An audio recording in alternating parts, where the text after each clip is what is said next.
Hi! Hello అందరికీ. ఈరోజు మాది పప్పండి. టమాటా పప్పు. అందులోకి మార్చిన కారం చేశాను. అంటే ఆంధ్ర సైడేమో మార్చిన కారం అంటారు. మన తెలంగాణ సైడేమో ఎల్లిపాయ కారం అంటాం. ఎందుకంటే ఇప్పుడు వర్షాకాలం కదా! నోరేమి మంచిగా అనిపించనప్పుడు, జ్వరం వచ్చినప్పుడు, మనకేమి తినబుద్ధి కానప్పుడు అలాంటప్పుడు ఇట్లా ఎల్లిపాయ కారం చేసుకొని తింటే తినాలనిపిస్తది. అందుకే నేనైతే ఇగ ఎల్లిపాయ కారం చేసుకున్నా చూడుర్రి. చక్కగా ఒక ముద్ద నెయ్యేసుకొని వేడి వేడి అన్నంలా ఒక ముద్ద కలుపుకొని తింటే అబ్బో!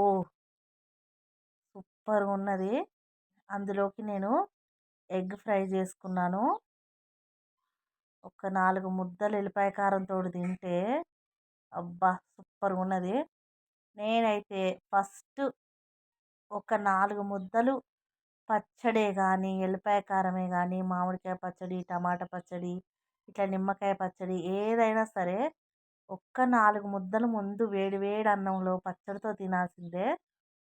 అప్పుడే మనకు అన్నం తిన్నట్టుంటది. అందులోటి ఇగ పప్పులోకి ఎల్లిపాయ కారం అయితే అబ్బో! ఆ 2 కాంబినేషన్ అసలు చెప్పొద్దు. సూపర్‌గుంటది. మీరు గూడా ట్రై చేయండి. ఎందుకంటే మనకు ఎప్పుడన్నా హెల్త్ బాలేనప్పుడు, తినాలనిపియనప్పుడు ఇట్లా గనుక తింటే మంచిగా తినాలనిపిస్తది.